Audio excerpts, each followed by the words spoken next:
Movie Recap Tagalog here. Si Jisoo ay isang huwarang estudyante sa high school. Upang makabayad ng matrikula sa universidad, gumawa siya ng maling desisyon. Dahil dito, nasangkot siya sa isang mabigat na krimen. Sina Minhee at Juri, na kapwa niyang kaklase, ay nadamay din sa kasong kinasangkutan ni Jisoo. Nagsisimula ang serye sa kasalukuyan, mag-isa lamang namumuhay si Jisoo. Siya mismo ang gumagastos sa kanyang matrikula at pang-araw-araw na buhay, kaya't sabay siyang nag-aaral at nagtatrabaho bilang part-timer. Ngunit ang trabaho ni Jisoo ay labis na nakakagulat at mahirap paniwalaan. Araw-araw, nakasuot siya ng headphones at hawak ang telepono upang mangasiwa ng gawain. Ang totoo, nagpapatakbo siya ng isang protection service para sa mga pukpok. Kapag may nangyaring panganib sa isa sa kanila, nagpapadala sila ng distress signal kay Jisoo sa pamamagitan ng isang aplikasyon. Pagkatanggap ng abiso, agad niyang inoorganisa si Department Head Lee upang puntahan ang lugar, iligtas ang babae, at parusahan ang manyakis.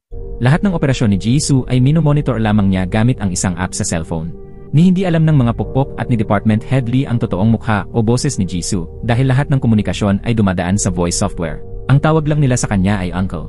Bukod dito, si Jisoo rin ang nakikipag-usap sa mga lalaking bumibili ng aliw. Siya ang nakikipagtawaran sa presyo at siya rin ang nagtuturo ng mga batang babae na pupunta sa trabaho. Si Department Head Lee ang siyang kumukolekta ng bayad mula sa mga babae at sa kanya ito inilalagay sa isang kabinet na pinagdadaanan ng pera para kay Jisoo nang hindi sila kailanman nagkikita. Ang mga gumagamit ng serbisyong ito ay magaganda at kabataang babae, pati na rin mga menor de edad na estudyante sa high school. Isang araw, isang babae ang nagbebenta ng aliw sa isang customer, ngunit laking gulat niya nang makaharap siya ng manyakis. Pagkatapos ng akto, iginapos siya ng lalaki, kinunan ng video, at ginupitan pa ng buhok. Mabilis na pinindot ng babae ang pindutan sa kanyang pulseras upang magpadala ng distress signal. Dumating agad ang gwardiya. Ngunit biglang naglabas ng kutsilyo ang customer upang manakot, subalit agad siyang binugbog ni Department Head Lee. Pagkatapos, ginamit ni Department Head Lee ang gunting upang putulin ang lubid na nakagapos sa babae, at saka tinusok ang manyakis sa binti. Matapos nito, tinantya nila ang halaga ng pinsala, umabot ng 2 milyong won ang dapat bayaran ng lalaki. Ngunit nang kapkapan nila ang buong katawan ng manyakis, barya lang ang kanilang nakuha. Dahil dito, ginapos ng babae ang bibig ng customer gamit ang lubid, at hinayaan niyang bugbugin ni Department Head Lee ang lalaki hanggang sa halos hindi na ito makakilos. Matapos ang misyong iyon, muli na namang nakatanggap ng utos si Department Head Lee mula sa misteryosong pinuno. Patuloy siyang nagdadala ng mga babae upang ibenta sa iba't ibang lugar ng lungsod. Sa tuwing matatapos ang trabaho, nagbabayad ng protection money ang mga babae kay Department Head Lee. Sa araw, nananatili pa ring huwarang estudyante si Jisoo. Isang araw, habang nakaupo siya sa klase, tumingin siya sa bintana at nakita ang kaklase niyang si Juri na naglalaro ng soccer kasama ang mga lalaki. Ang mahiyain at maamong binata ay agad na nabighani sa kabighani-haning personalidad ni Juri. Nang pumunta si Jisoo sa kanilang advisor na si Mr. Jin Woo, tinanong siya ng guro kung bakit niya pineke ang pirma ng kanyang mga magulang sa grade report card. Sinubukan din ng guro na kumbinsihin si Jisoo na sumali sa kanyang Social Issues Research Club. Ngunit sagot ni Jisoo, wala siyang interes na sumali. Ngunit bigla namang dumating ang babaeng gusto niya, si Juri. Paboritong estudyante si Juri ng kanilang advisor, at matagal na rin siyang kasapi sa nasabing club. Kaya't pinilit ng guro si Jisoo na sumali rin. Bukod pa roon, hiniling niyang maging assistant ni Juri si Jisoo. Siyempre, agad itong ikinatuwa ni Jisoo at kaagad siyang pumayag. Pagkatapos, tinalakay nila ang issue ng prostitusyon sa mga menor de edad. Nangako si Juri sa kanilang advisor na siya ang gagawa tungkol dito ngayong weekend. Pagkatapos, nilingon niya si Jisoo at tinanong kung libre ba siya sa weekend. Labis na nag-alinlangan si Jisoo nang marinig yon. Sabi ng guro, mas mabuting lumabas si Jisoo ngayong weekend, huwag lang magkulong sa bahay buong araw. Pag-uwi, nag-isip si Jisoo kung mananatili ba siya sa bahay para pangasiwaan ang kanyang negosyo, o lalabas upang makipag-usap tungkol sa proyekto, at higit sa lahat, makasama si Juri na kanyang crush. Pagkatapos ng ilang sandaling pag-aatubili, nag-text siya kay Juri at itinakdang magkita sila bukas ng 1:00 ng hapon upang talakayin ang paksa. Ipinagbigay alam din ni Jisoo kay Department Head Lee na magpapahinga muna siya bukas. Walang tatanggapin na protection request mula sa mga pukpok. Sinabi pa niya kay Department Head Lee na ipaayos na lamang ang kanyang telepono kinabukasan. Samantala, pumunta naman si Minhee sa pugad ng mga pukpok upang magtrabaho. Naghahanap siya ng perang ipangbibili ng mamahaling cellphone na ireregalo niya sa kanyang nobyo sa kanilang ika-100 araw na anibersaryo. Dumating ang kanilang ate sa grupo, si Sungmi. Ikinuwento nito na pinutol ng isang manyakis na customer ang kanyang buhok, kaya't napilitan siyang magpaiksi. Dagdag pa niya, binugbog ni Department Head Lee ang bastos na lalaking iyon. Pinuri rin niya ang manager ng kanilang security service bilang isang mahusay at maaasahan na tao. Nang marinig ni Minhee na magsasara ang security service kinabukasan, nalungkot siya dahil nais talaga niyang magtrabaho upang may pambili ng regalo para sa nobyo. Nakiusap siya kay Department Head Lee na sana protektahan siya kung sakaling makatagpo siya ng manyakis habang nagtatrabaho. Ngunit tumanggi si Department Head Lee at tuluyang umalis. Samantala, naghahanda naman si Jisoo para makipagkita sa kanyang crush. Dahil unang beses niya itong gagawin, sobrang kabado at litong-lito siya.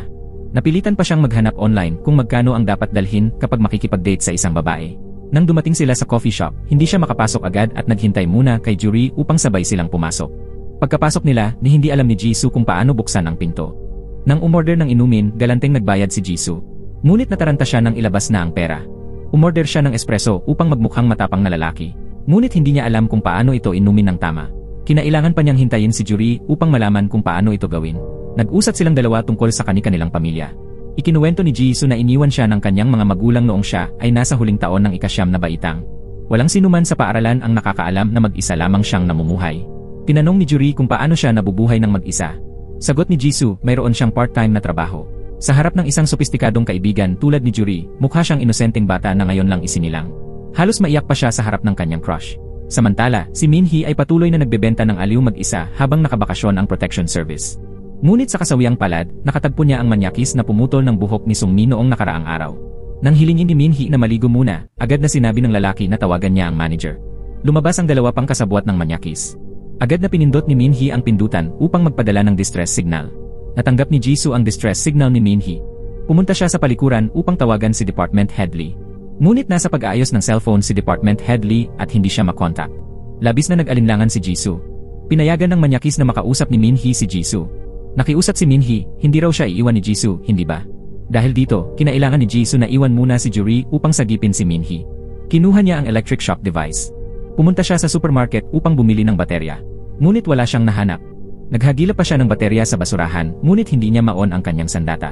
Kumuha na lang siya ng pamalo at nagtungo upang sagipin si Minhee. Samantala, binubugbog ng manyakis si Minhee. Sinabi niyang dapat niyang ipatawag dito ang bouncer anuman ang mangyari.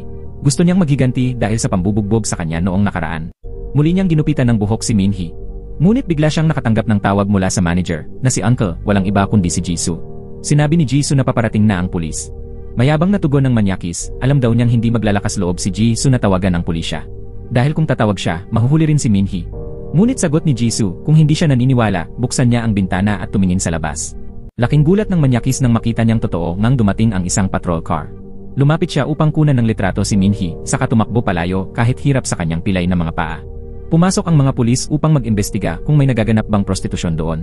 Totoo ngang tinawagan sila ni Jisoo, ngunit itinuro niya ang ibang kwarto. Samantala, ginamit ni Minhee ang gunting upang putulin ang lubid at nakatakas siya ng palihim. Sa hindi sinasadyang pagkakataon, napansin ng isang pulis na babae ang mga palamuting teddy bear na nakasabit sa bag ng isang babaeng estudyante na papasok ng elevator. Sa mga sandaling yon, nailigtas na ni Jisoo si Minhee. Bumalik si Jisoo sa cafe upang makipagkita kay Juri. Ngunit wala na siya roon. Ibinigay na lamang ng empleyado kay Jisoo ang backpack na kanyang naiwan. Malungkot na umalis si Jisoo at nag-text ng paghingi ng tawad kay Juri. Samantala, ang manyakis ay naghahanda ng i-upload ang mga litrato ni Minhee habang nagbebenta ng aliw sa isang online forum ng paaralan. Ngunit napigilan ito ni Department Head Lee. Sa kabilang banda, mas nakilala natin si Juri. Isa siyang tunay na dalagang may angking ganda at ugali. Bagamat lumaki sa marangyang pamumuhay, napakarebelde ng kanyang personalidad dahil sobrang higpit ng kanyang mga magulang. Ginawa pa siyang CEO ng entertainment company ng kanilang pamilya. Ngunit labis niyang kinasusuklaman ang palaging ipinipilit ng kanyang mga magulang. Pagkatapos nilang magkape ni Jisoo, napagtanto ni Juri na may malaking lihim na itinatago ang binata. Sinamantala ni Juri ang pagkakataon habang natutulog si Jisoo sa klase at kinuha ang cellphone na ginagamit nito upang pamahalaan ang kanyang negosyo. Pumunta siya sa banyo upang subukan ang password, ngunit hindi niya ito mabuksan. Kaya lumabas siya at kunwaring inanyayahan si Jisoo na kumain. Doon ay paulit-ulit niyang tinanong si Jisoo tungkol sa tunay nitong part-time job. Labis itong ikinabahala ni Jisoo. Pagkaraan, hinikayat siya ni Juri na sumali sa social club. Pumayag si Jisoo at inilabas ang kanyang cellphone upang sumali sa group chat ng club. Agad na sumilip si Juri sa cellphone at natuklasan ang password ng ikalawang cellphone ni Jisoo. Masayang itinabi naman ni Jisoo ang regalong ibinigay sa kanya ni Juri. Ngunit bigla niyang nadiskubre na nawawala ang cellphone na ginagamit niya sa negosyo. Ginamit ni Juri ang password na kanyang nakuha at matagumpay na na-unlock ang cellphone ni Jisoo. Pareho lang pala ang password ng dalawang cellphone niya. Ipinagbigay alam ni Juri kay Guro Jin na matagumpay niyang nahikayat si Jisoo na sumali sa social club. Pagkatapos, tumingin siya sa cellphone at nalaman ang nakabugulat na lihim ni Jisoo. Samantala, nang matanto ni Jisoo na nawawala ang kanyang mahalagang cellphone, dali-dali siyang tumakbo at naghanap kung saan-saan. Ginamit ni Jisoo ang navigation software upang hanapin ang nawawalang cellphone. Sa kanyang paghahanap, nasalubong niya si Minhee na may handaan para sa ika-100 araw ng relasyon nila ng nobyo niyang si Kitay. Napansin ni Jisoo ang isang cellphone na kahawig ng kanyang nawala. Dali-dali niya itong tinangkang kunin. Ngunit nadapa si Jisoo. Dahil dito, nahulog sa sahig at nadurog ang cake na handa ng magkasintahan. Galit na galit si Kitay at binugbog si Jisoo. Pilit siyang pinigilan ni Minhee ngunit walang nagawa. Patuloy sa pananakit si Ki-tae hanggang sa biglang may dumating na isang lalaki upang awatin siya. Lumabas na ito pala ay ang tunay na ama ni Jisoo. Pagkaraan, inaya siya ng ama na kumain sa labas. Sinabi pa ng ama na dapat na siyang sumama sa kanya upang manirahan dahil nakahanap siya ng isang mahusay na paraan upang kumita ng malaking pera sa internet. Tinanong ni Jisoo kung naubusan na ba ng pera ang kanyang ama kaya siya hinahanap ngayon. Sagot ng ama, kakausapin daw niya ang advisor upang ilipat ng paaralan si Jisoo. Lalong nagalit si Jisoo nang marinig ito. Sinabi niyang maayos na ang kanyang pamumuhay ngayon. Iniwan na siya ng kanyang ama noon kaya't wala na itong karapatang bumalik. Pagkasabi nito, lumabas si Jisoo. Sa sandaling yon, nagulat ang location application na malapit lang ang nawawalang cellphone ni Jisoo. Agad siyang tumakbo upang hanapin ito, nagsisiksik sa gitna ng mataong kalsada. Hanggang sa makarating siya sa isang internet cafe. Si Juri naman ay abala sa pagtingin sa mga sikretong larawan sa cellphone ni Jisoo. Nakita niya roon na maraming nakatagong bungkus ng pera sa bahay ni Jisoo. Nang makita niyang paparating si Jisoo, agad siyang tumakbo palayo. Nakita rin ni Juri na ginagamit ni Jisoo ang GPS upang hanapin ang cellphone, kaya't pinatay niya ang cellphone at umalis. Nawalan ng signal si Jisoo at hindi na niya matrace ang kanyang telepono. Samantala, si Minhee naman ay nasa trabaho. Bago siya pumasok sa silid ng hotel, paulit-ulit na bumabalik sa kanyang isipan ang nakakatakot na insidente noon. Ngunit sa huli, nagpa siya pa rin siyang pumasok. Pagtingin niya sa customer na bibili ng aliw, bigla niyang naisip ang mukha ng manyakis. Nahilo si Minhee at nawalan ng malay. Agad niyang pinaandar ang distress signal. Sa mga oras na yon, bihasa na rin si Juri sa paggamit ng aplikasyon. Tinanggap niya ang request at hinayaan ang app na mag-text kay Department Head Lee upang sagipin ang babae. Matapos may salba si Minhee, sinabi ni Department Head Lee na sobra lang ang kanyang pagkataranta. Ngayon, siya raw ang magpapasya kung magpapatuloy pa o hindi. Sagot ni Minhee, kung hindi niya gagawin ang trabahong ito, para na rin siyang walang silbi. Pagkasabi nito, umalis siya. Ngunit hindi niya inasahan na nakaupo lang si Juri sa malapit at narinig ang lahat, dahil hawak ni Juri ang lahat ng galaw ni Minhee gamit ang cellphone ni Jisoo. Alam na ngayon ni Juri ang lahat sa pamamagitan ng aplikasyon. Umuwi si Jisoo at kinuha ang kanyang spare phone, saka tinawagan si Department Head Lee. Ipinaalam niyang na-aksidente siya, kaya hindi siya tatanggap ng mga protection request mayong araw.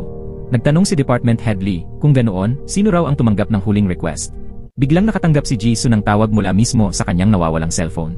Sa kabilang linya ay si Juri, ngunit ang boses ay pinaproseso upang maging tinig ng lalaki. Sinabi ng misteryosong tao kay Jisoo na alam na niya ang lahat ng sikreto ng negosyo nito.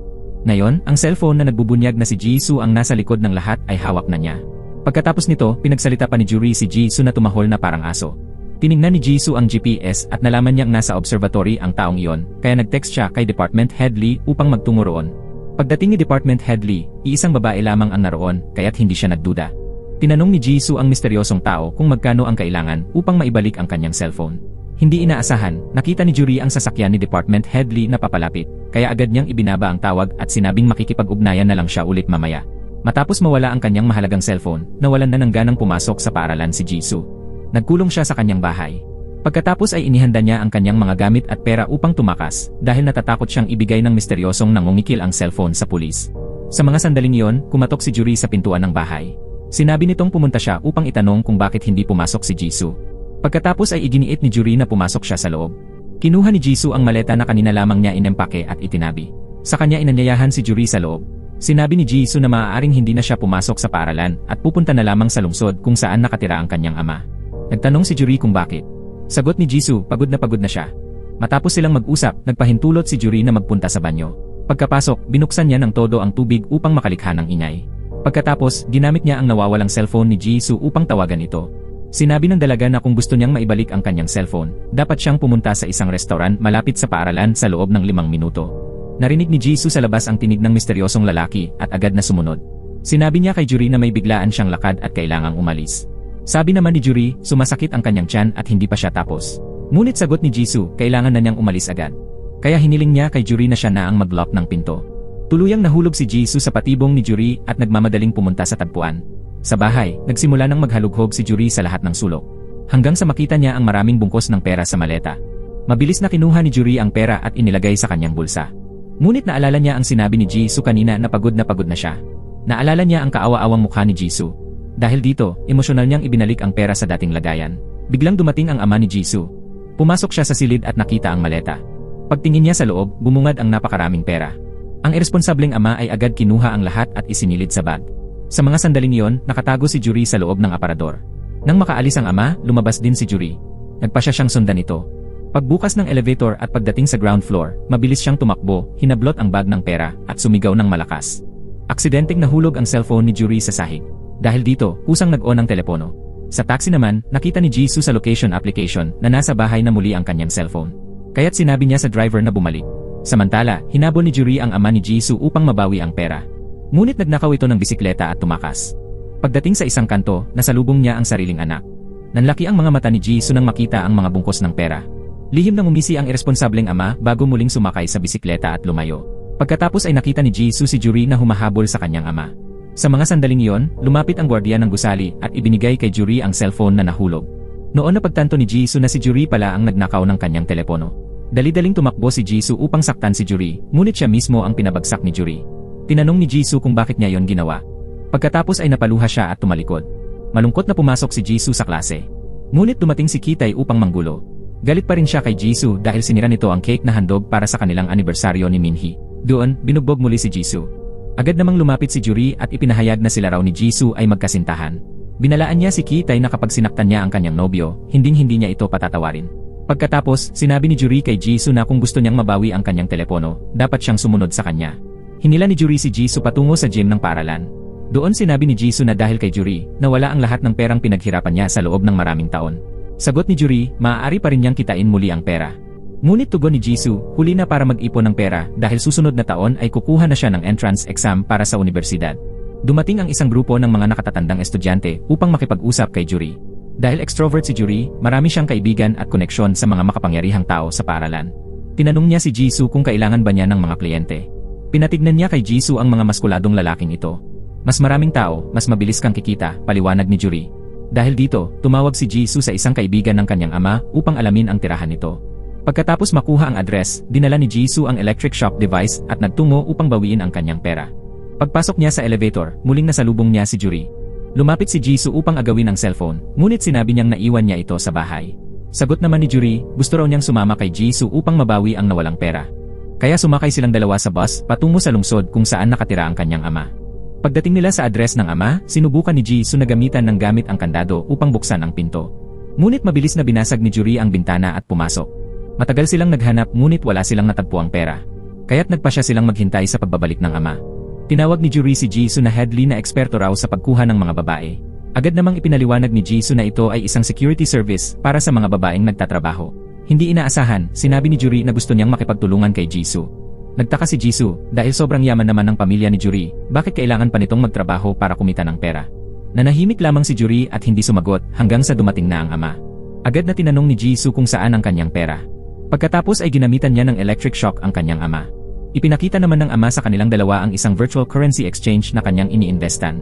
Sinabi ng ama na ibinuhos niya ang lahat ng 60 milyon won na kakakuha lang niya at naniniwala siyang tataas pa ang halaga nito. Ngunit biglang nagulat ang website na nawalan na siya ng mahigit 91%. Nang matuklasan ni Juri na naloko ang ama, agad niyang winidraw ang natitirang pera upang mailigtas pa ang sitwasyon. Ngunit tumanggi ang ama. Naniniwala pa rin siyang hindi siya naloko. Napatingin si Jisoo sa kutsilyong nasa mesa. May balak sana siyang gawin na labag sa pagiging anak. Ngunit nanaig ang kanyang pagkatao at pinigilan siya nito. Walang magawa si Jisoo kundi umalis. Tinanong ni Juri kung talagang papayag na lang ba siyang mawala ang lahat ng perang iyon. Sagot ni Jisoo, ama ko siya, ano pa bang magagawa ko? Pagkatapos ay sumigaw si Jisoo ng malakas at sumakay ng bus upang umalis. Pagbalik ng bus sa Seoul, nakatulog na si Jisoo. Kaya ibinalik ni Juri ang cellphone sa kanya at bumaba na muna upang umuwi. Samantala, pinuntahan ni Sungmi, ang pinuno ng grupo ng mga prostitute, si Department Head Lee. Tinanong niya kung kailan muling bubuksan ang protection service. Sagot ni Manager Lee, gagawin lamang niya ito kapag si Jisoo na mismo ang nag-anunsyo ng pagbubukas. Agad nag-abot ng makapal na pera si Sungmi kay Manager Lee at sinabing siya na raw ang maghahanap ng mga kliyente. Ang kailangan lang ay protektahan siya laban sa mga manyakis na customer. Ibinato pabalik ni Manager Lee ang pera at sinabing ginagawa lang niya ang ipinag-uutos ni Jisoo. Tinanong ni Sungmi kung ano ba ang relasyon niya kay Jisoo at bakit ganoon siya katapat. Nanahimik lamang si Manager Lee at walang isinagot. Pagkatapos ay bumalik si Sungmi sa kanilang pugad kasama ang kanyang mga kasama. Sinabi niya na hindi siya maaaring maghintay habang umaasa kay Jisoo. Kung hindi sila papasok sa prostitusyon, magugutom silang lahat. Sinabi ng nakatatandang kapatid sa mga nakababatang babae na kailangan nilang baguhin ang kanilang protection service. Hindi sumang-ayon si Minhee. Sinabi niyang tanging kay Manager Lee lamang siya nakadarama ng kapanatagan sa pagtatrabaho. Nang sumigaw si Sungmi, sagot ni Minhee na may isang bagay na hinahanap ang kanyang katawan, isang bagay na nagtutulak sa kanya na magtrabaho. Dahil dito, sinampal ni Sungmi si Minhee at idineklara na tinatanggal na siya mula sa kanilang grupo. Samantala, namumuhay na sa matinding kahirapan si Jisoo. Wala na nga siyang pamasahe papuntang paaralan. Tinawagan pa siya ng kanilang advisor upang singilin ng matrikula. Kinagabihan, tumawag si Jisoo kay Department Head Lee at inianunsyo na muli niyang bubuksan ang protection service ngayong gabi. Sagot ni Department Head Lee, wala pa raw siyang natatanggap na sweldo ngayong buwan at babalik lamang siya kapag nabayaran na siya. Sinabi ni Jisoo na maghintay muna siya at aayusin pa niya ang lahat. Kaya nagtrabaho si Jisoo bilang kagador sa gabi upang kumita ng pera at muling maipatayo ang protection service. Ngunit sobrang liit ng kinita at hindi ito sapat. Marami pa siyang ibang gastusin sa araw-araw kaya't labis siyang kinabahan at nag-alala. Kinaumagahan, kumatok si Juri sa bahay ni Jisoo, ngunit hindi siya pinapasok. Sinabi ni Juri na marami siyang pera, ngunit hindi ito pinansin ni Jisoo. Kaya ginamit ni Juri ang paboritong pagkain kabibe ni Jisoo upang mahikayat siyang lumabas at makipag-usap. Binigyan ni Juri ng pera si Jisoo. Sinabi niya na ibigay ito kay Department Head Lee upang muling buksan ang negosyo. Tinitigan ni Jisoo ang napakalaking halagang iyon at nagtanong kung bakit binibigyan siya ni Juri ng pera. Sabi ni Juri, gusto niyang magkaroon ng bahagi sa negosyong ito. Agad namang ibinalik ni Jisoo ang pera at umalis. Sa oras na ito, kumukuha ng midterm exam sa paaralan sina Jisoo at ang kanyang mga kaklase. Dahil sa sobrang dami ng trabaho at lungkot sa pagbagsak ng negosyo, hindi halos nakapag-review si Jisoo. Nang i-check nila ang sagot, lumabas na nakakuha lamang siya ng 48 sa 100 puntos. Ang kaibigang katabi niya ay nang-asar pa, tinanong kung nandaraya ba noon si Jisoo o bakit bigla siyang naging mahina. Pagkatapos, isinigaw pa niya ito sa buong klase. Dahil sa galit, sinuntok siya ni Jisoo. Pagkatapos, nilapitan ni Jisoo si Juri at sinabing makipagtulungan na sila. Samantala, pumunta si Police Officer Eugene sa isang motel upang magbantay. Lumipat ang kamera sa eksena kung saan lumalabas ang isang babaeng estudyante mula sa isang silid ng motel. Kita ni Eugene nang malinaw ang mukha ni Minhee at alam niyang nasa teenage years pa lang ang dalaga. Matapos siyang palayasin mula sa grupo ng mga call girl, lumapit si Minhee kay Department Head Lee upang maghanap ng mapapasukan. Tinanong niya kung kailan muling magtatrabaho si Jisoo. Sagot ni Department Head Lee, hindi niya alam. Sinabi pa niyang dapat nang magretiro si Minhee dahil nasa hangganan na siya. Sa mga sandaling iyon, nakatanggap ng tawag si Department Head Lee mula kay Jisoo. Sinabi ni Jisoo na naipadala na niya ang sweldo at muling magbubukas ang protection service simula ngayong araw. Tinanong ni Department Head Lee si Minhee kung papasok ba siya. Ngunit hindi pa rin siya nakakaahon mula sa trauma ng nakaraang pangyayari kaya't nagpaiwan siya mag-isa. Samantala, ang kaibigang binugbog ni Jisoo ay nagsama kina Kitay at ang kanyang grupo. Sabi nila, protektado na ngayon si Jisoo dahil kay Juri kaya walang nagtatangkang galawin siya. Malakas kasi ang kapit ni Juri sa judo team ng mga upperclassmen. Nag-usat sila na humanap ng mas tusong paraan para bugbugin si Jisoo. Matapos payagan ni Jisoo si Juri na makipagtulungan sa negosyo, palagi na itong nakabuntot sa kanya. Ang tusong si Juri ay nagmungkahi na akitin ni Jisoo ang mga matatangkad at malalakas na miyembro ng judo team ng paaralan upang magbukas ng male escort service. Sila naman ang mangungulekta lang ng pera. Sabi ni Jisoo, hindi sila papayag. Ngunit sagot ni Juri, hindi lamang si Jisoo ang may madilim na lihim sa paaralan. Itinuro niya ang mesa sa tabi nila. Sabi ni Juri, ang lalaking iyon ay may nakatatandang kapatid na nagtatrabaho sa pabrika ng sigarilyo. Ang mga sirang sigarilyo ay patagong inilalabas upang ibenta niya sa kanyang mga kaklase. At ang kaibigan namang iyon ay kumikita rin para itaas ang marka ng mga lower class. Idinugtong pa ni Juri na matagal na niyang pinagtatakhan kung saan nakakakuha ng pera si Minhee upang suportahan ang kanyang nobyo.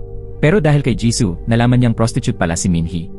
At ang babaeng kakadaan lang sa likuran nila ay dati raw nakipagtalik sa kanyang guro noong nasa middle school pa. Tinanong ni Jisoo si Juri kung paano niya nalalaman ang napakaraming bagay. Sagot ni Juri, dahil isa siyang sobrang extroverted na tao.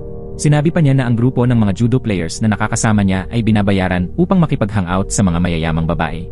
Sinabi ni Juri kay Jisoo na kontakin sila at imbitahin na gumamit ng protection services. Sa mga sandaling iyon, dumating ang grupo ng mga matatalik na kaibigan ni Juri. Kaya umalis si Jisoo at pumunta sa ibang lugar. Bumalik si Jisoo sa silid-aralan. Nang umupo siya sa silya, biglang nabali ito at siya ay bumagsak. Pagkatapos, nadumihan pa ang kanyang pantalon. Ngayon, muling nagsisimulang gumanda ang takbo ng negosyo ni Jisoo. Patuloy siyang nagtrabaho bilang broker ng mga prostitute. Ipinaalam niya kay Department Head Lee na magsilbi bilang protection body. Palaging nakasunod si Juri at tuwang-tuwa sa mga nangyayari.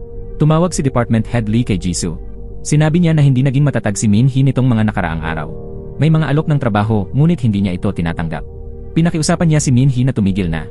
Ngunit sagot ng dalaga, gusto pa rin niyang magpatuloy. Tahimik na nakinig si Jisoo at hindi kumibo. Kinolekta niya ang kinita niyang pera ngunit hindi niya alam kung saan itatago dahil natatakot siyang manakaw muli tulad ng dati. Sa mga sandaling iyon, pumunta si Juri sa bahay upang pag-usapan ang pera ng negosyo. Nagbanta siyang iurong ang kanyang investment kung hindi magiging patas ang hatian. Gumawa si Juri ng group chat at tinawag ang mga kaibigan nilang judo players upang gumamit ng kanilang protection services. Ngunit hindi pinansin ng mga ito ang kanyang sinabi. Sabi ni Jisoo, hindi na kailangan ng proteksyon ang mga maskuladong gigolo. Kapag nakatagpo sila ng pervert na customer, kaya nilang ipagtanggol ang sarili nila. Nalungkot si Juri nang mabigo ang bago niyang business strategy. Kinuha niya ang income at expenditure notebook na isinulat kamay ni Jisoo, dinala ito sa bahay, at in-encode sa Excel spreadsheet upang malinaw na ma-summarize. Dumating ang ina ni Juri upang ipaalala na may meeting sa kumpanya kinabukasan. Nagbihis at nag-makeup si Juri bago pumunta sa entertainment company ng kanyang ina. Pagdating ni Juri sa kumpanya, ipinakilala siya ng kanyang ina sa mga malalaking business partners. Pilit na nagpakita ng kasiyahan si Juri, ngunit baka sa kanyang mukha ang pagkainis. Samantala, nang buksan ni Jisoo ang kabinet upang kunin ang perang kinita ni Department Head Lee mula sa negosyo, nadiskubre niyang kinuha na ni Juri ang kalahati nito. Galit siyang nagtungo kay Juri upang turuan ito ng leksyon. Ngunit nang masilayan niya ang nakakabighaning ganda ni Juri, siya ay napatigil. Tinanong ni Juri kung hindi siya sang-ayon sa 50% na hatian. Sagot ni Jisoo, pinagpaguran niya ang perang iyon, ngunit sa huli ay nabulag siya sa kagandahan ni Juri.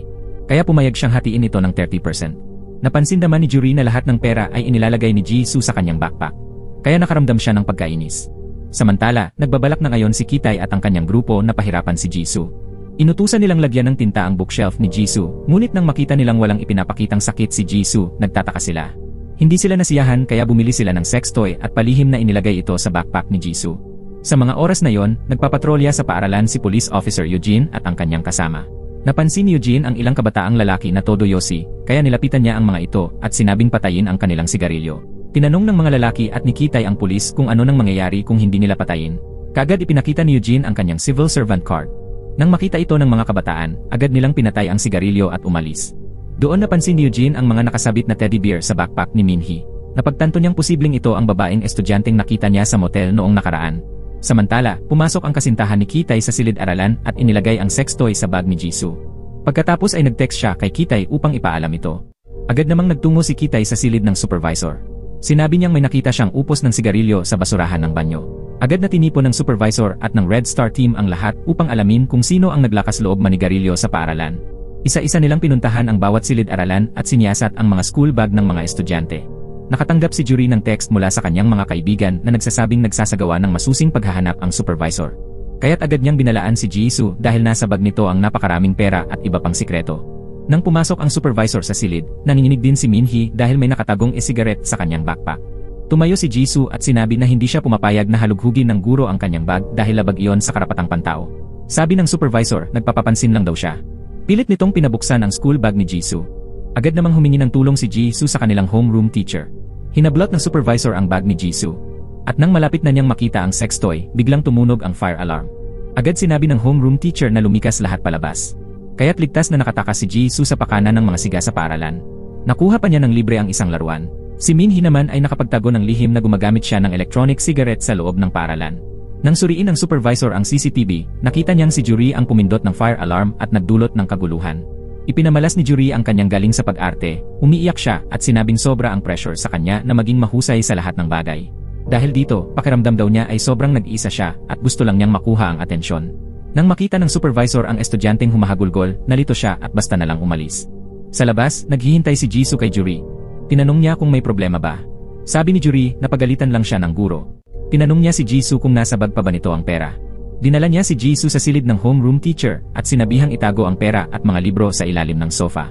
Dahil hindi raw naglilinis si Teacher Jin Woo ng silid, panatag sila. Doon natuklasan ni Juri ang isang itim na bag. Nang buksan niya ito, napagtanto niyang laruan iyon ng lalaki. Sinabi ni Jisoo na hindi yon kanya, ngunit hindi naniwala si Juri.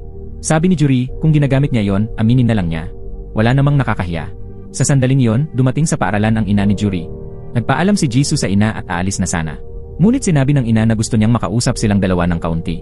Tinanong ng ina ni Juri si Jisoo kung gaano na sila katagal magkakilala. Pagkatapos ay tinanong pa niya kung nagtalik na ba sila. Umiling kaagad si Jisoo. Sinabi ng ina na nagulat siya nang ipaalam ng homeroom teacher na ang kanyang anak na babae ang pumindot ng fire alarm sa paaralan. Ikinuwento raw ni Juri sa guro na ginawa niya yon dahil sobra ang expectations na ibinibigay ng kanyang mga magulang. Sinabi ng ina kay Juri na sa edad na ito, madalas nagiging rebelde ang pag-ibig. Alam din ni Jisoo na minsan ay tinangkang hiwain ni Juri ang kanyang pulso dahil sa sobrang higpit ng kanyang mga magulang. Samantala, gumagastos naman si Minhee upang ipagdiwang ang kaarawan ni Kitay sa isang karaoke bar. Nang buksan ni Kitay ang regalong ibinigay ng nobya, isang sombrero lamang ang nakita niya kaya't medyo nadismaya siya. Sinabi ni Kitay na bumababa na ang kalidad ng mga regalo ni Minhee nitong mga huli. Nag-init ang ulo ni Minhee at binawi ang sombrero. Maya-maya, sinabihan siya ng isang kaibigan sa grupo na si Kitay pala ang nagsumbong sa supervisor upang ipasiyasat ang mga school bag. Agad na pinagalitan ni Minhee si Kitay, sinabing muntik na siyang mahuli ng supervisor na naninigarilyo sa paaralan. Umalis siyang galit at nasalubong ang boss ng kanilang call girl group, si Sungmi. Lumabas na pupunta pala si Sungmi upang makipagkita sa may-ari ng karaoke bar para pag-usapan ang isang bagay. Ang karaoke bar na yon ay isang brothel sa ilalim ng pagkukunwari. Nilapitan ni Sungmi ang may-ari ng karaoke bar upang makipagkasundo na doon na magtrabaho ang kanyang mga kasamahan dahil ayaw na niyang makipagtrabaho sa luma nilang protection racket. Habang nag-uusap sila, lumabas ang asawang may tattoo ng may-ari ng bar. Nang makita ni Sungmi ang mabagsik na anyo ng lalaking ito, napanganga na lang siya. Tumanggi ang may-ari ng karaoke bar sa kanyang hiling dahil puno na raw ang kanilang brothel at ipinakilala na lang siya sa isa pang lugar na maaaring makipagkooperahan. Samantala, sa entertainment company ng ina ni Juri, nagsasagawa sila ng internship exam.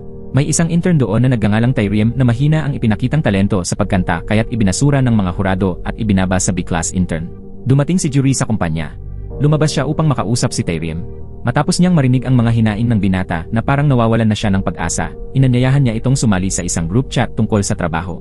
Ginampanan ni Juri ang papel ng isang anonymous na tao at tinawag ang binata upang pasukin ang pagiging gigolo para kumita ng pera. Pagbalik ni Juri sa bahay upang makita si Jisoo, ibinalita ni Jisoo na pumayag na si Taerim at ngayong araw ay tatanggap siya ng kanyang unang trabaho.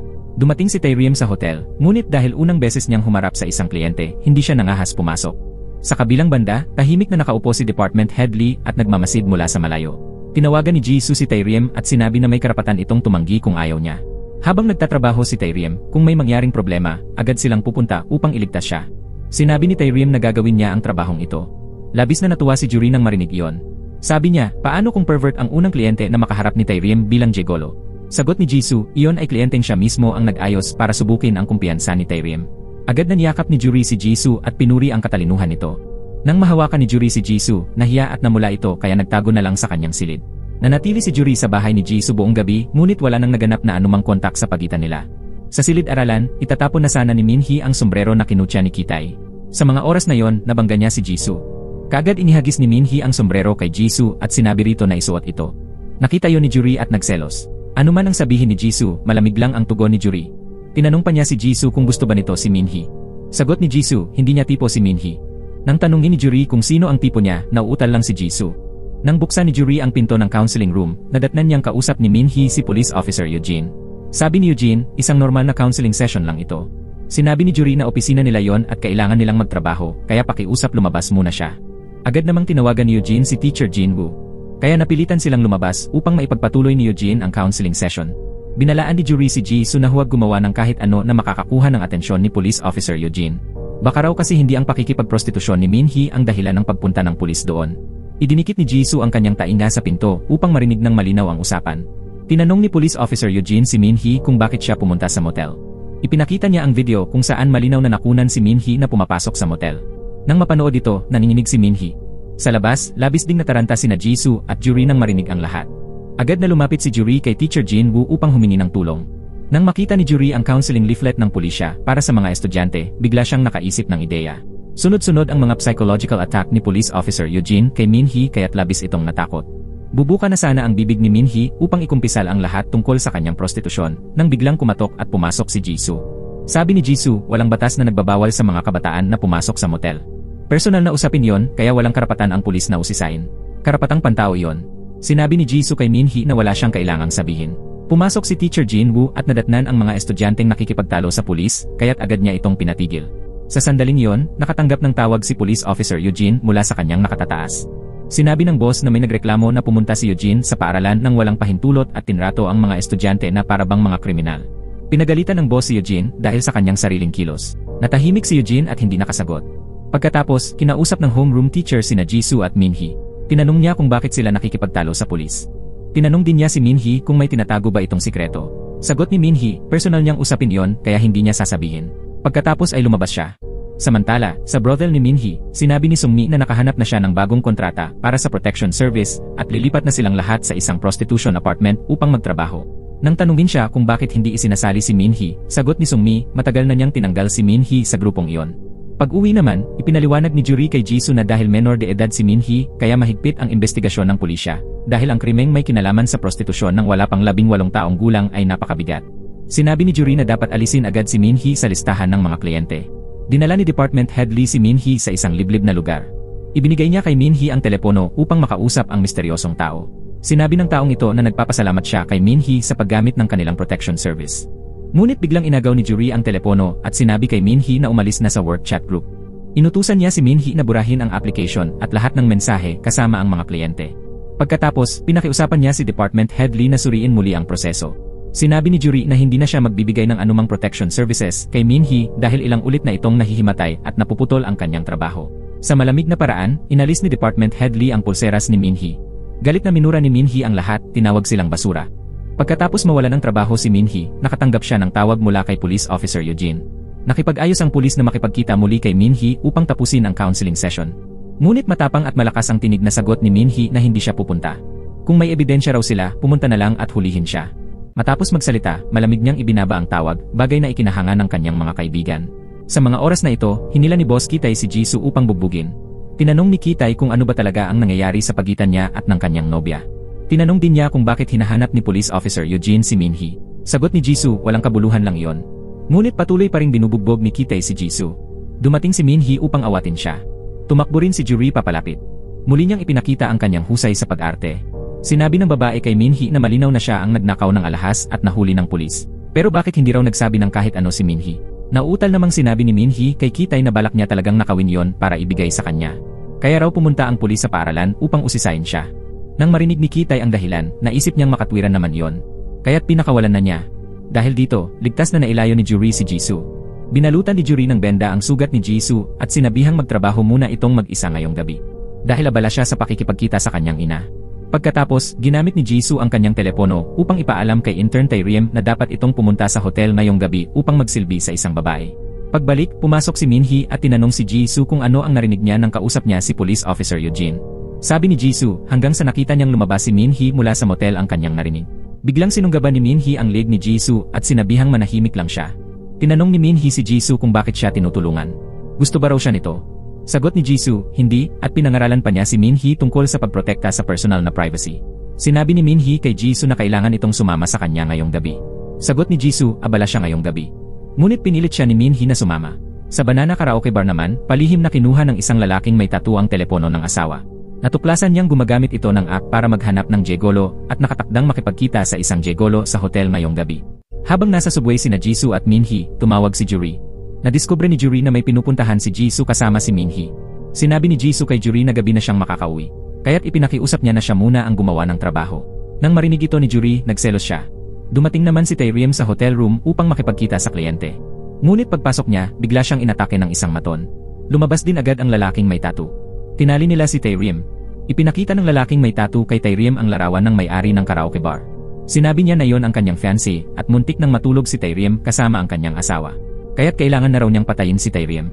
Agad na sinabi ni Taeriem na hindi siya yon. Kinuha ng lalaking may tattoo ang telepono ni Taeriem.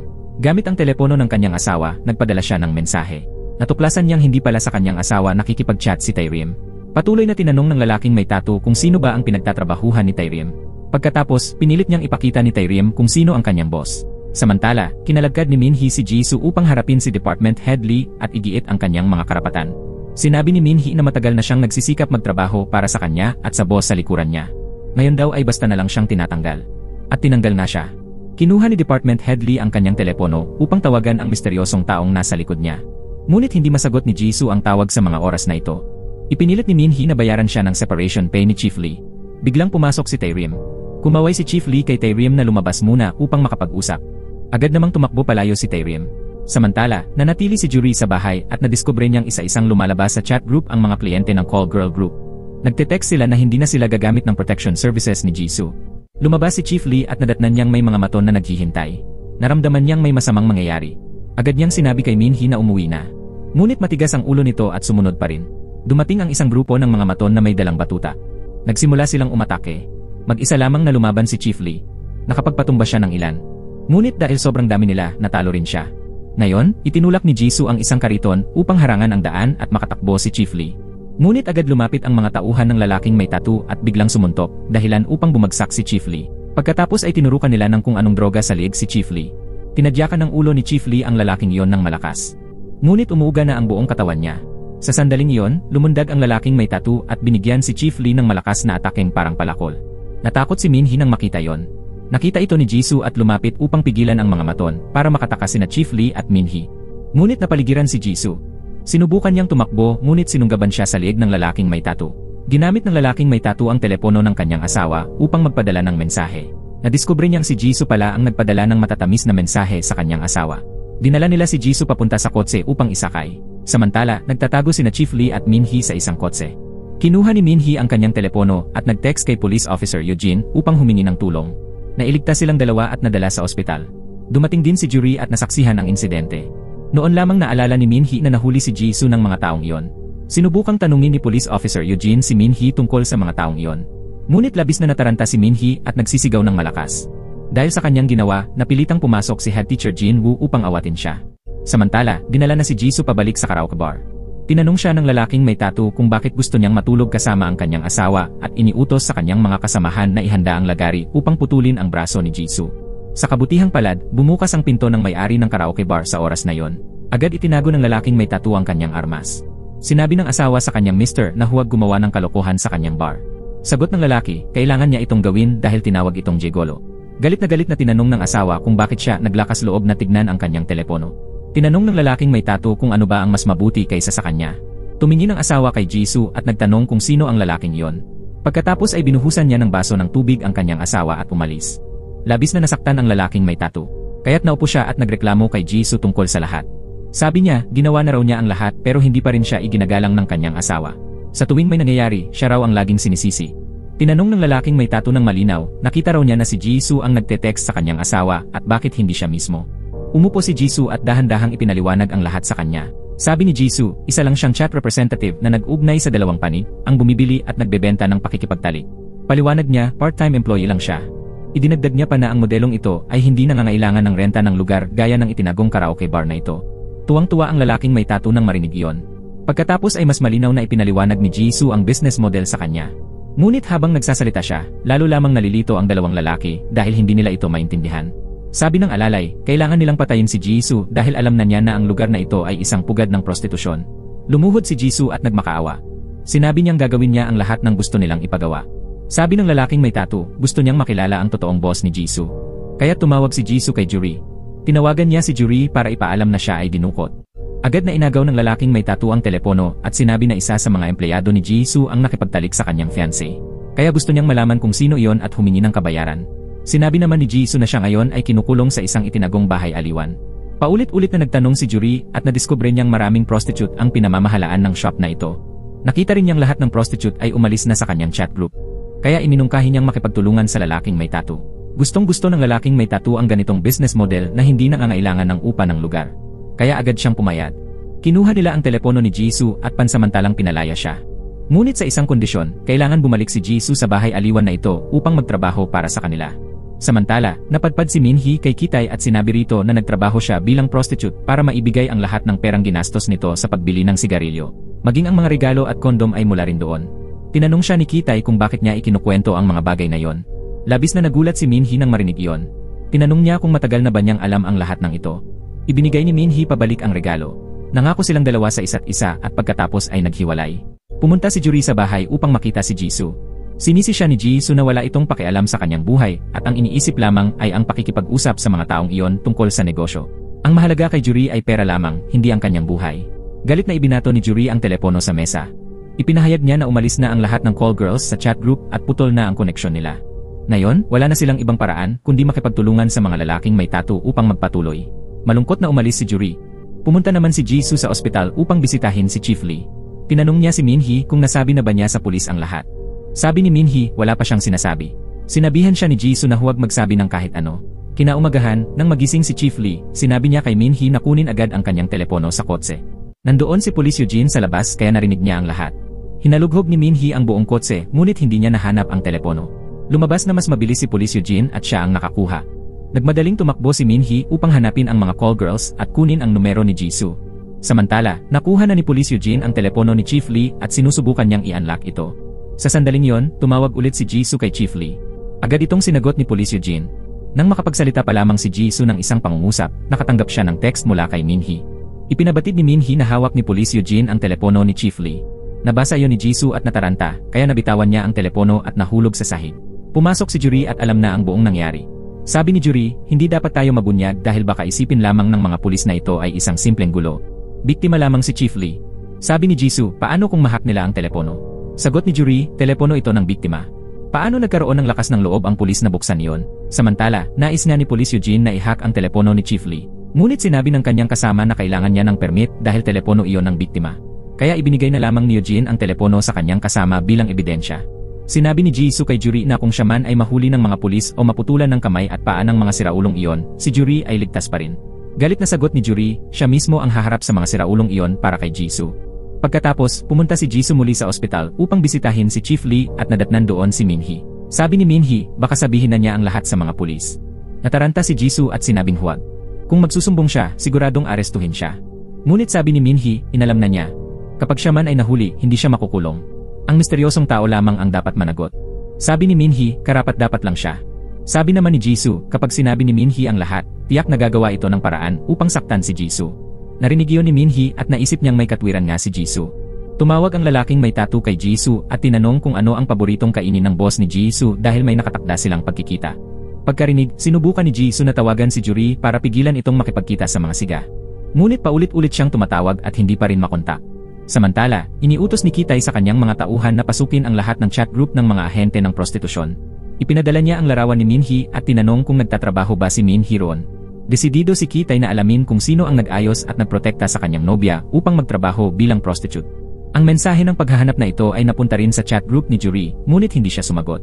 Pumunta si Juri sa isang sushi restaurant upang makipagkita sa mag-asawang may tattoo. Nang papasok na siya, nakita niyang nakaupo si Jisoo at kausap ang dalawa. Sinabi ni Jisoo sa mag-asawa na abala ang kanyang boss at hindi makakapunta. Nang marinig iyon, agad na nag-anyong waitress si Juri at nagtanong kung may kailangan pa ba ang mga customer. Pagkatapos ay tumalikod at lumabas. Sinabi ng lalaking may tattoo na kailangang pumunta si Jisoo sa kanyang lugar upang magtrabaho ng full-time. Tinanong ni Jisoo kung ano ang mangyayari sa kanyang pag-aaral. Sagot ng lalaking may tattoo, kailangan niyang huminto kung ayaw niyang maputulan ng lahat ng kanyang mga paa at kamay. Ngayon, alam na nila kung saang paaralan pumapasok si Jisoo at kung saan siya nakatira. Pagkatapos ay iniabot niya kay Jisoo ang isang kahon ng regalo at ipinapadala ito para sa kanyang boss. Lumabas si Jisoo at labis na desperado. Nang lapitan siya ni Juri, napaiyak si Jisoo at nakiusap na tulungan siya. Umupo silang dalawa sa hintuan ng bus.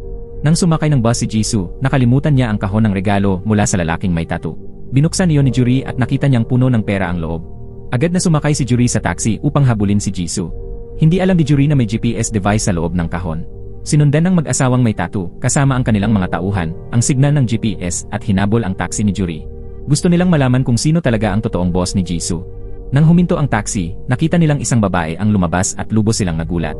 Pumasok si Juri sa paaralan at inilagay ang kahon ng perang regalo sa ilalim ng sofa sa silid ni Mr. Jinwoo. Pagkatapos ay lumabas siya. Nakatanggap si Juri ng mga mapanumbat na mensahe mula kay Jisoo. Sabi nito, dahil sa kanya, wala na siyang matutuluyan. Pagkaraan, nakatanggap ng tawag si Juri mula sa lalaking may tattoo.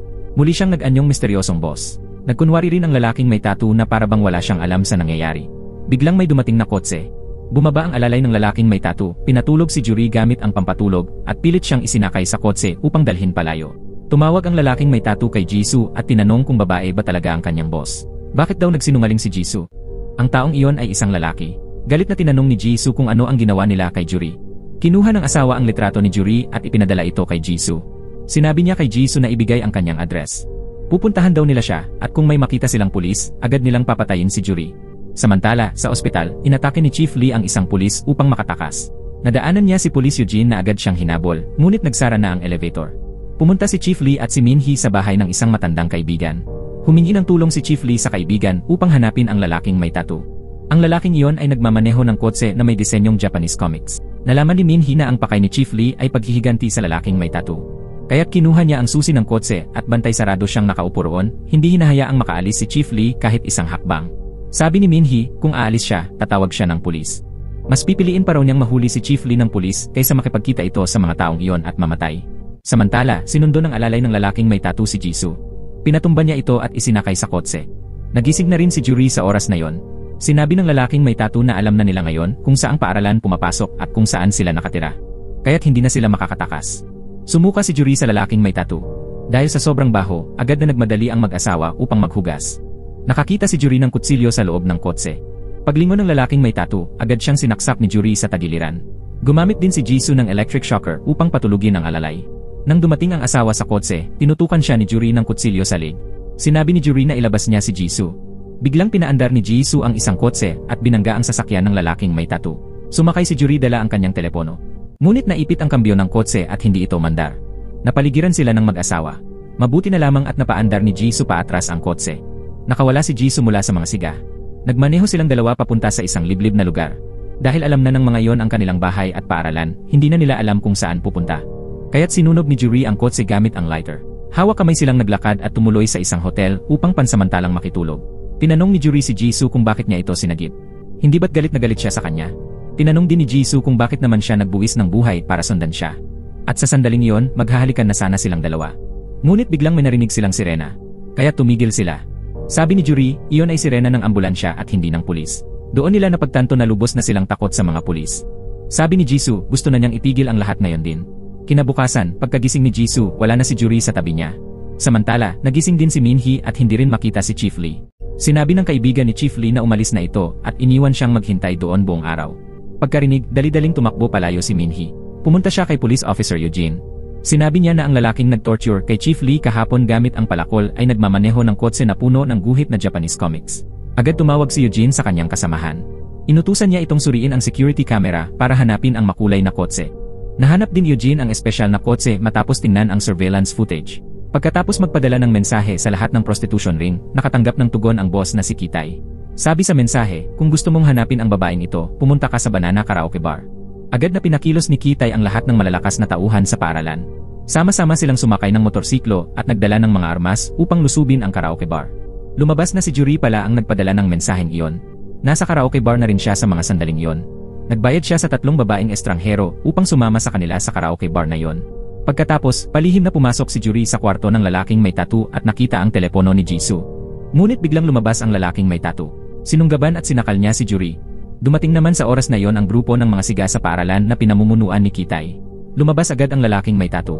Sinabi ng mga estudyante sa kanya na bumaba siya at mag-usap sila ng harapan. Paglingon ng lalaking may tattoo, wala na roon si Juri. Bigla siyang sinabugan ng fire extinguisher ng isang babae.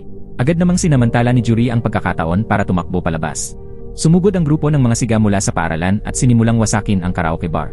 Habang nananakit at nagtatawanan, waribay mga bayani sila. Ginamit ng buong grupo ang mga pamalo upang bugbugin ang mga empleyado doon. Matindi ang naging bakbakan ng dalawang panig. Dumating din sa oras na yon ang department head na si Lee. Nakisali siya sa laban kasama ng mga empleyado ng karaoke bar laban sa grupo ng mga estudyanteng siga. Samantala, hinahabol ni Juri ang lalaking may tattoo. Hinarang siya ng isang empleyado. Biglang lumundag mula sa kung saan si Jisoo at binangga ang empleyado hanggang sa bumagsak ito. Nahulog din ang sombrerong suot niya sa sahig.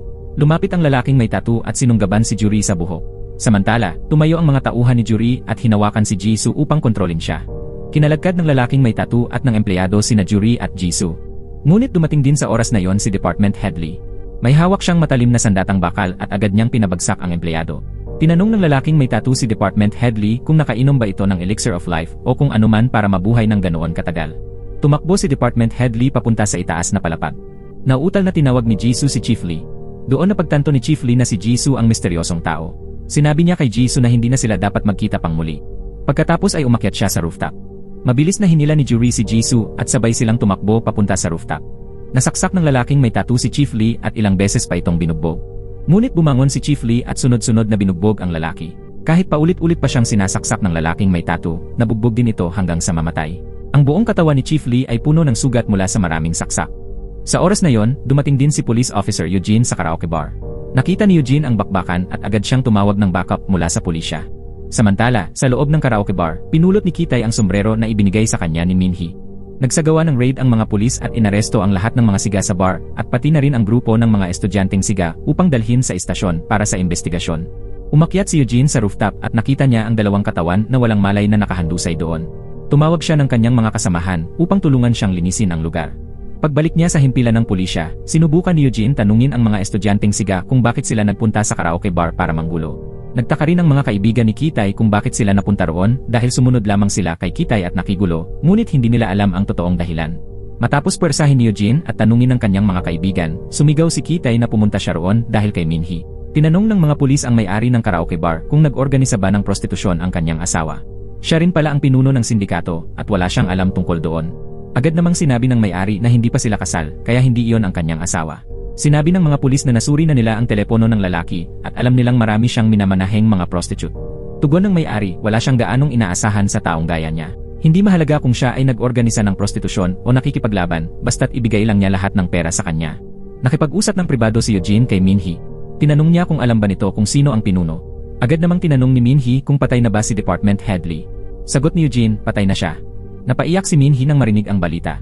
Pag-uwi ni Juri, winasak niya ang business phone ni Jisoo upang sirain ang mga ebidensya. Pagkatapos, sinabi niya kay Jisoo na umatras na si Department Head Lee. Dapat na siyang humanap agad ng kapalit. Sabi naman ni Jisoo, ganito na ang naging kalagayan ng mga bagay. Bakit gusto pa rin niyang magpatuloy? Sabi ni Juri, bakit siya matatakot? Iniisip na ng mga pulis na ang lalaking may tattoo ang misteryosong tauhan. Nasa kanya na ang lahat ng sisi. Sabi ni Jisoo, hindi siya ang natatakot, kundi siya mismo ang sobrang takot. Sinabi ni Jisoo kay Juri na umuwi na lang ito at mamuhay ng marangya. Ngunit patuloy si Juri sa pag-isip ng bagong plano sa negosyo. Bigla siyang sumigaw na hindi siya makakabalik sa bahay na yon. Hindi siya kayang mamuhay doon. Ibinato ni Jisoo ang telepono at sinabing gawin na lang ito ni Juri ng mag-isa. Kinuha ni Juri ang telepono at umalis. Sa paaralan, binasa ng mga kaklase ang dyaryo at nakita ang balita tungkol sa gulo sa karaoke bar. Kaya't masigla silang nag-uusap tungkol dito. Pumasok si Minhee sa silid-aralan at agad siyang diniscriminate ng kanyang mga kaklaseng babae. Alam kasi nila na sumali siya sa paid dating service. Tinukso siya ng isang grupo ng mga kaklaseng babae bilang isang prostitute. Nang makita nilang paparating ang supervisor, binitiwan nila si Minhee. Hinabol siya ni Jisoo at tinanong kung sinabi na ba niya sa pulis. Tinanong siya ni Minhee kung bakit palagi niya siyang pinipigilan. Ibinintang ni Minhee kay Jisoo na kung hindi niya siya pinigilan noon na magsumbong sa pulis, baka hindi sana namatay ang dalawa. Sa bahay ni Juri, gusto niyang kausapin ang kanyang mga magulang. Pinakinggan niya sa kanila ang recording ng kasunduan tungkol sa prostitusyon ni Taerim. Sinabi ni Juri na kung malantad ang pagkakasangkot ng intern ng kumpanya sa prostitusyon, mawawalan ng malaking puhunan ang kanyang mga magulang. Pagkatapos ay hiningi ni Juri na ilipat siya ng pera ng kanyang mga magulang. Samantala, nanaginip si Jisoo na siya mismo ang naglibing sa bangkay ni Minhee para mawala ang lahat ng ebidensya ng krimen. Pagkatapos nito, niyaya siya ni Juri na mag-usap. Sinabi ni Juri na pupunta siya sa Australia upang mag-aral. Kaya tinanong niya si Jisoo kung sasama ito sa kanya. Dagdag pa ni Juri, wala na rin namang natitira para sa kanya rito. Ngunit sinabi ni Jisoo kay Juri na mag-ingat. Labis na nasaktan si Juri nang marinig iyon. Malungkot siyang tumayo at umalis. Samantala, hindi pa rin kontento si Police Officer Eugene sa naging konklusyon ng kaso. Hindi niya iniisip na ang lalaking may tattoo ang tunay na pinuno. Pinayuhan siya ng kanyang mga kasamahan na umuwi na lang at magpahinga at huwag nang ipagpatuloy ang investigasyon dahil marami na siyang nagawa. Umalis ang kanyang mga kasamahan at nagtakda ng pagkikita bukas sa paaralan para sa counseling. Pumasok si Jisoo sa opisina ni Mr. Jin Woo at nang silipin niya sa ilalim ng sofa, nakakita siya ng kahon na puno ng pera. Pagpasok ni Mr. Jin Woo, ibinalik agad ni Jisoo ang pera sa dating pwesto. Dumating naman si Eugene sa paaralan sa oras na yon. Biglang nag-report ang telepono ng lalaking may tattoo na may natagpo ang karakter sa malapit.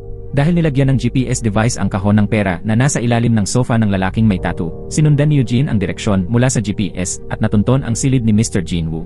Pumasok siya roon at tumingin sa ilalim ng sofa.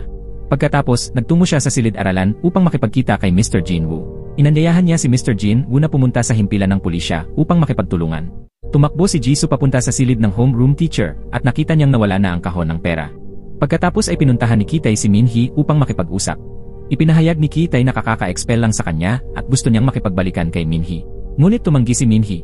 Ibinigay naman ni Kitay kay Minhee ang sombrerong pinulot niya sa Banana Karaoke Bar. Dahil si Minhee ang nagbigay sa kanya ng sombrerong iyon, tinanong niya kung bakit pumunta si Minhee sa karaoke bar na iyon. Labis na nagulat si Minhee nang marinig iyon at agad siyang umalis. Lubos namang nataranta si Jisoo sa mga oras na iyon. Nanginginig siyang nagsulat ng kanyang confession para sa pulisya. Ngunit bawat pahina na naisusulat niya ay kanyang nilulukot. Labis na natakot si Jisoo nang malamang napunta sa kamay ng mga pulis ang mahalagang ebidensya. Plano sana ni Jisoo na tawagan si Juri dahil inanyayahan siya nitong tumakas papuntang Australia. Ngunit sa oras na yon, nakatanggap si Jisoo ng tawag mula kay Minhee na gusto siyang makita. Dinala ni Jisoo ang alagang crustacean at hiniling kay Minhee na siya muna ang mag-alaga nito dahil alis na siya ng matagal. Tinanong ni Minhee si Jisoo kung bakit siya nagpunta sa Banana Karaoke Bar. Ibinigay rin niya kay Jisoo ang sombrero na ibinigay niya sa kanya dati. Nanginginig si Jisoo nang makita ang sombrero at agad na humingi ng tawad. Pagkaalis ni Minhee, hinabol siya ni Jisoo at sinabi niyang ang gusto niya lang ay makapag-aral. Gusto niyang makapagkolehiyo at pagkatapos ay magtrabaho ng normal tulad ng iba. Pagkatapos ay lumuhod si Jisoo at humingi ng tawad kay Minhee. Ngayon, nalaman na ni Minhee na hindi ang may-ari ng karaoke bar ang tumatanggap ng protection money kundi si Jisoo mismo. Tinanong niya kung kasali rin ba si Juri. Sagot ni Jisoo, siya ang nagsimula nito. Si Juri raw ay gusto lamang siyang iligtas. Paulit-ulit na humingi ng tawad si Jisoo kay Minhee. Pagkatapos ay umalis na si Minhee. Ngunit hindi inaasahan, nirecord pala niya lahat ng pag-amin ni Jisoo. Hinabol siya ni Jisoo at natuklasan niyang naitala ni Minhee ang lahat. Nakiusap siyang burahin ni Minhee ang recording. Hiniling niya na huwag nang idamay si Juri at siya na lamang ang aamin at tatanggap ng lahat ng sisi. Sinabi ni Jisoo na siya ang misteryosong tao at walang kinalaman si Juri. Pagkatapos, nakipagbuno si Jisoo kay Minhee at natulak niya itong mahulog sa hagdanan. Walang malay na nakahandusay si Minhee na may dugo sa kanyang ulo. Nilapitan siya ni Jisoo, nanginginig, kinuha ang cellphone ni Minhee at umalis. Samantala, pumunta si Kitay sa Banana Karaoke Bar upang maghanap pa ng karagdagang mga pahiwatig. Doon ay nakatagpo niya ang may-ari. Tinanong siya ni Kitay kung kilala ba niya si Minhee. Sagot ng may-ari, gusto raw ni Kitay na patayin ang taong nagbibigay proteksyon sa kanyang nobya. Tama, di ba? Ngayon sa himpilan ng pulisya, sinabi ni Eugene kay Mr. Jin una nakakita siya ng kahon na puno ng pera sa silid nito. Pinaghinalaan niyang ang misteryosong tauhan ay malamang isa sa mga estudyante ng social club ni Mr. Jinwoo. Sagot naman ni Mr. Jinwoo, marahil ay hindi yon estudyante niya. Pagkatapos, dinala siya ni Eugene pabalik sa paaralan. Tumanggap ng tawag si Mr. Jin, una si Minhee raw ay naaksidente. Kaya't agad siyang nagpunta upang makita ito. Dinala si Minhee sa ospital para sa agarang gamutan. Samantala, bumalik si Jisoo, kinuha ang lahat ng pera na mayroon siya, at naghanda ng tumakas. Nang buksan niya ang pinto, sinabi ng may-ari ng karaoke bar kay Kitay ang address ni na Jisoo at Juri. Sila raw ang mga nagpoprotekta sa prostitusyon ni Minhee. Hinalughog ni Kitay ang bag ni Jisoo at natagpuan ang duguang telepono ng kanyang nobya. Sinamantala ni Jisoo ang pagkakataon at hinampas si Kitay sa ulo, saka tumakas. Hinabol siya ni Kitay at ginamit ang gunting para saksakin si Jisoo ng ilang beses sa tiyan. Sa mga oras na yon, dumating si Juri upang iligtas si Jisoo. Tinulungan ni Juri si Jisoo na makalabas ng bahay. Sinabi ni Jisoo kay Juri na lumayo na at iwanan siya. Ngunit nanatili pa rin si Juri sa tabi ni Jisoo. Sa puntong yon, dumating si Police Officer Eugene sa bahay ni Jisoo. Nakita niya ang eksena ng kaguluhan na katatapos lang mangyari. Kaagad na sinundan ni Eugene ang bakas ng dugo upang hanapin sila. Ngunit nang tumingin siya pababa sa hagdan kung saan kanina lang nakaupo sina Jisoo at Juri, wala na sila doon. Lumabas na matagumpay silang nakatakas at namumuhay sa ibang lugar at inaalagaan ang kanilang alaga. At dito nagtatapos ang pelikula. Maraming salamat sa panonood. Hanggang sa muli, paalam.